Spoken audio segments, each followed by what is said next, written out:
నమస్తే, welcome to Suman TV. ఈ మధ్య ఒక వీడియో బాగా వైరల్ అయింది.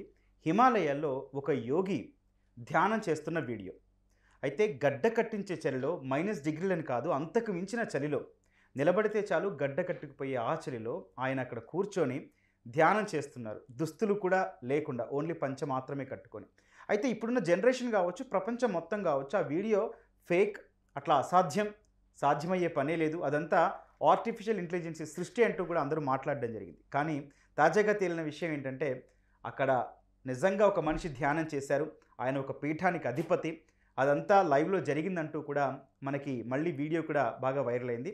అయితే నిజంగా ఇది సాధ్యమా? సనాతన ధర్మంలో ఇట్లా ఉందా?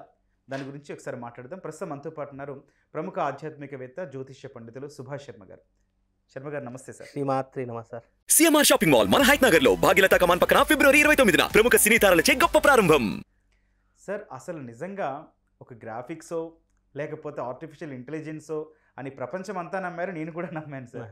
మనిషి అంటే నిజంగా నేను నమ్మలేదు ఆ వీడియో చూసిన తర్వాత. స్వామి, నిజంగా అట్లా సాధ్యం అవుతుందా? తప్పకుండా తెలియజేస్తానండి. ముందుగా ప్రేక్షకులందరికీ శ్రీమాత్రే నమ, శ్రీ గురుభ్యో నమ. జ్ఞాని నామ్నపి చేతాంసి దేవి భగవతీ హిస బలాయ కృష్ణ మోహాయ మహామాయ ప్రయశ్చతి.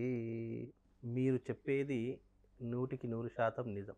అంటే గ్రాఫిక్స్ అని కాదు, ఒక మనిషి యోగ సాధనలో ఎన్ని మెరాకిల్స్ అయినా చేసేటటువంటి శక్తి సామర్థ్యాలు కేవలం మనుషులకు మాత్రమే ఉన్నటువంటి గొప్పనైనటువంటి దైవిక శక్తి. ప్రతి మనిషిలో శక్తులు ఉంటాయి, పుట్టిన ప్రతి జీవిలో శక్తులు ఉంటాయి. కానీ దానిని మనం చైతన్యవంతం చేసుకోవాలంటే యోగ సాధన అనేటటువంటి ప్రధానమైనటువంటి మార్గం. ఇప్పుడు మీరు చెప్పినట్టుగా యోగి సత్యేంద్రనాథ్ గారు ఒక పీఠానికి అధిపతి.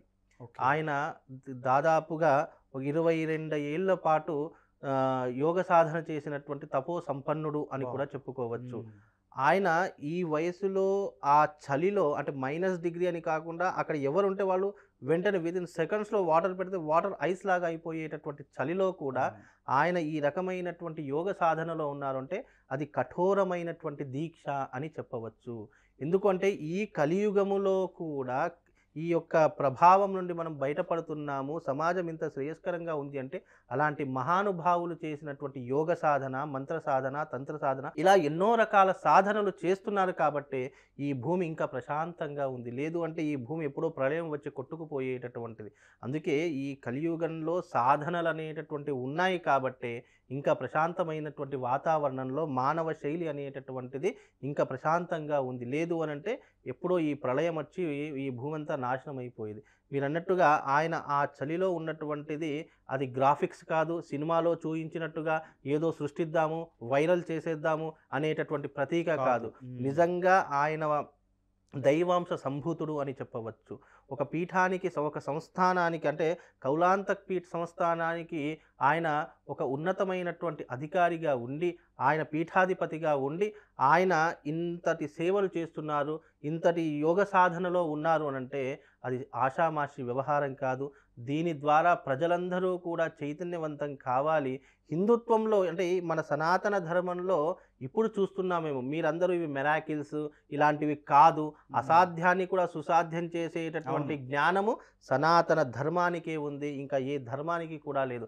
సనాతన ధర్మం అంత విలువైనది అని మనం అర్థం చేసుకోవాలి. దీని ద్వారా అంటే కంటికి కనిపిస్తుంది కదా, ఇప్పుడు సైంటిస్టులు సనాతన ధర్మాన్ని ఒప్పుకోరు. బికాజ్ ఏంటి, వాళ్ళు పరిశోధన చేసి ఆ తర్వాత అది నిజమని కనుక్కొని దానికి తర్వాత ఒక రిజల్ట్ అనేటటువంటిది ఆపాదన చేస్తారు.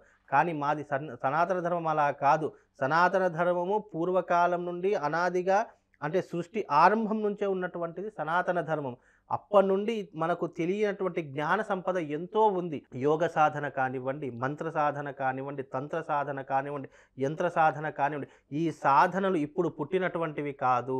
అవి అనాదిగా మనకు వస్తున్నటువంటి సనాతన ధర్మంలో మనకు ఒక కీ పాయింట్స్ లాగా మనం దాన్ని అర్థం చేసుకోవాలి.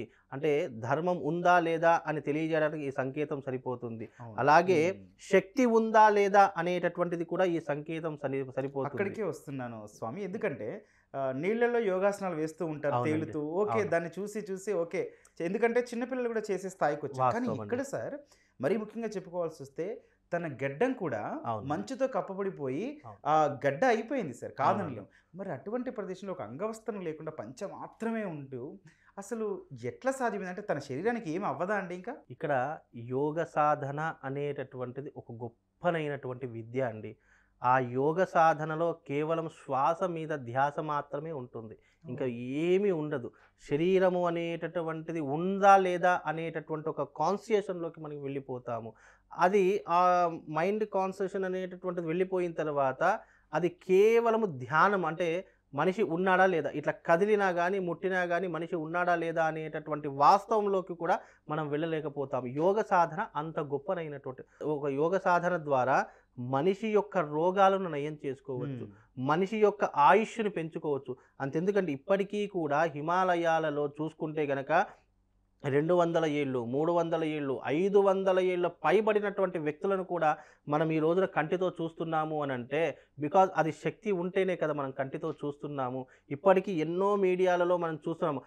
హిమాలయాలలో 250 ఏళ్ళు పైబడినటువంటి యోగి మనకు కనిపించాడు అని చెప్పేసి మనం సంఘటన అంటే వాళ్ళందరూ కూడా యోగ సాధనతో, మంత్రశక్తితో వాళ్ళ ఆయు ప్రమాణాన్ని పెంచుకునేటటువంటి ధర్మం మన సనాతన ధర్మం. ఈ సనాతన ధర్మంలో మనకంటూ ఉన్నటువంటి జ్ఞాన సంపద ఏ ధర్మంలోనూ లేదు. అంత జ్ఞాన సంపద ఉన్నటువంటిది.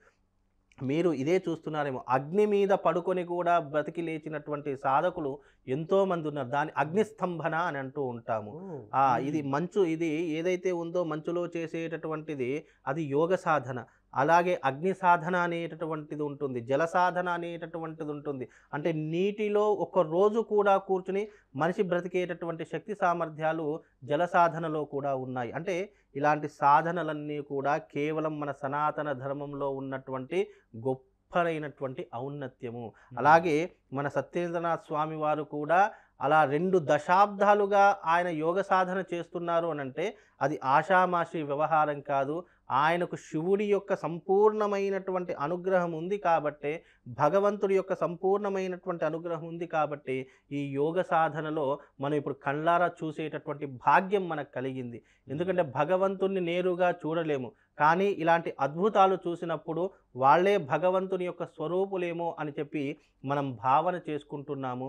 ఆ భావనలో లీనమైపోయి అతనినే భగవత్ స్వరూపంగా మనం ఆరాధన చేస్తున్నాము. అంటే ఇవన్నీ కూడా కాలానికి అతీతంగా, శాస్త్రానికి అతీతంగా చేసేటటువంటి సాధనలు కేవలం కారణ జన్ములకు మాత్రమే సాధ్యపడతాయి. ఒక చిన్న సందేహం వస్తుందండి.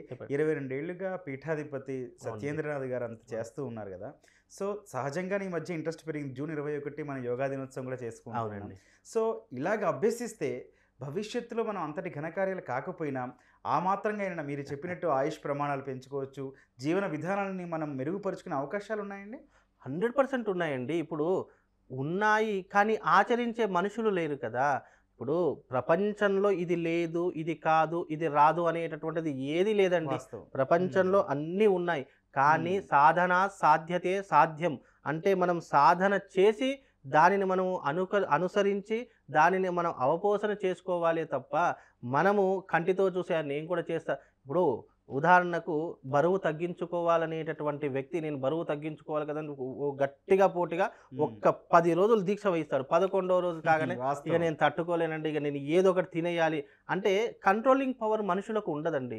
కంట్రోలింగ్ పవర్ ఉన్నటువంటి ఏ మనిషి అయినా సరే జీవితంలో అత్యున్నతమైనటువంటి శిఖరాలను అధిరోహిస్తాడని చెప్పేసి మనకి ఎన్నో రకాలైనటువంటి పురాణాలు చెప్పాయి. ఎన్నో రకాలైనటువంటి శాస్త్ర ప్రామాణిక గ్రంథాలు దానికి ఉన్నాయి. అంటే మనిషి ఎప్పుడైనా సరే కామ, క్రోధ, లోభ, మోహ, మద మాత్సర్యాదులను ఎప్పుడైతే అణుచుకుంటాడో ఆ యొక్క వ్యక్తి మహనీయుడవుతాడు, యోగి అవుతాడు, సత్పురుషుడవుతాడు, పూజనీయంగా అయిపోతాడు. అంటే ఆ వ్యక్తిని చూడగానే ఆటోమేటిక్గా మన 2 చేతులు జోడించి నమస్కారం చేసేటటువంటి ఒక హ్యూమానిటీ అనేటువంటి మన దాంట్లో ఆటోమేటిక్గా వచ్చేస్తుంది. ఇవన్నీ కూడా కంట్రోలింగ్ పవర్ అండి. ఆయన కంట్రోలింగ్ పవర్ ఆ రకంగా జనరేట్ చేసుకున్నాడు. ఒక -డిగ్రీ చలిలో ఆయన కూర్చుండి ఆయన శరీరం ఉందా లేదా అనేటువంటి కాన్సన్ట్రేషన్ లేకుండా కూడా ఆ రకమైన ధ్యానంలో మునిగిపోయాడు అని అంటే అది నాట్ ఏ జోక్, అది గ్రాఫిక్స్ కాదు, అలాగే ఏదో అద్భుతం చేద్దాము ప్రజలందరినీ ఆకట్టుకుందాము అనేటటువంటి శక్తి కాదు. తన చైతన్యాన్ని తాను పెంచుకోవడానికి భగవంతుడు ఏర్పరిచినటువంటి ధ్యాన సముద్రంలో మునిగిపోయినటువంటి మహానుభావుడు ఒక పీఠాధిపతి సత్యేంద్రనాథ్ గారిని కాలి దర్శించుకున్నా, ఆయన ధ్యానం చేసినా కానీ ఆ పుణ్య ఫలితం అంతా ఇంత కాదు. అలాంటి మహానుభావులు ఈ భూమి మీద ఉన్నారు కాబట్టే మనం ఈ రకంగా ఉన్నాము. లేదు అంటే మనమందరం కూడా భూమి మీద బ్రతికేటటువంటి వాళ్ళం కాదండి. మానవ జీవితం ఆయననే కాదు, నిజానికి చెప్తున్నాను, ఇది రాసి పెట్టుకోండి. నేనైనా, మీరైనా, ఎవ్వరైనా సరే యోగ సాధన ద్వారా ఆయుష్ని 100% పెంచుకోవచ్చు. క్యాన్సర్ ఉన్నటువంటి పేషెంట్ కూడా క్యాన్సర్ని నయం చేసేటటువంటి సాధనలు కూడా యోగా థెరపీలో ఉన్నాయి. కానీ అవి ఆచరించే వాళ్ళు లేరు. అంత -డిగ్రీలో కూర్చున్నటువంటి ఒక యోగి ఇప్పుడు ఎవరైనా అలాంటి సాధన చేయమని చెప్పండి, సాధ్యపడుతుందా? అందుకే కదండి అందరూ నమ్మలేకపోతున్నారు. సనాతన ధర్మం యొక్క విలువలు పాటిస్తే సాధించలేదంటూ ఏదీ లేదు. కనుక సనాతన ధర్మంలో ఇది సాధ్యపడుతుంది. దానికి ఎన్నో స్తంభనలు ఉన్నాయి. అందులో ఈ యొక్క స్తంభన అనేటటువంటిది, యోగ స్తంభన అనేటటువంటి అత్యంత విలువైనటువంటిది. దాని ద్వారా ఎన్నో మెరాకిల్స్ చేయొచ్చు. గాలిలో తేలవచ్చు. ఇప్పుడు పూర్వకాలంలో మహర్షులు, సన్యాసులు గాలిలో నిలబడుతున్నారు, గాలిలో తేలిపోతున్నారు, ఆకాశ మార్గంతో ఇవన్నీ ఎలా సాధ్యపడి? యోగ సాధన ద్వారానే ఇవన్నీ కూడా సాధ్యపడతాయండి. సనాతన ధర్మం అంత గొప్పనైనటువంటి ధర్మం. ఆ స్వామిని దర్శించుకోవచ్చా అండి వెళ్తే? 100% దర్శించుకోవచ్చండి. కౌలాంతక పీఠకి వెళ్ళి దర్శించుకుంటే కనుక ఆయన ఇప్పుడు కౌలాంతక పీఠ అనేటటువంటిది అక్కడ ఆచార వ్యవహారాదులు ఏమున్నాయో, నియమాలు ఏమున్నాయో, అక్కడ కట్టుబాట్లు ఏమున్నాయో, అక్కడ పరిస్థితులు తెలుసుకొని దర్శించుకోవచ్చు. అక్కడ స్వామివారు మంచిగా నమస్కారం కూడా చేసుకోవచ్చండి. ధన్యవాదాలు. శ్రీమాత్రే.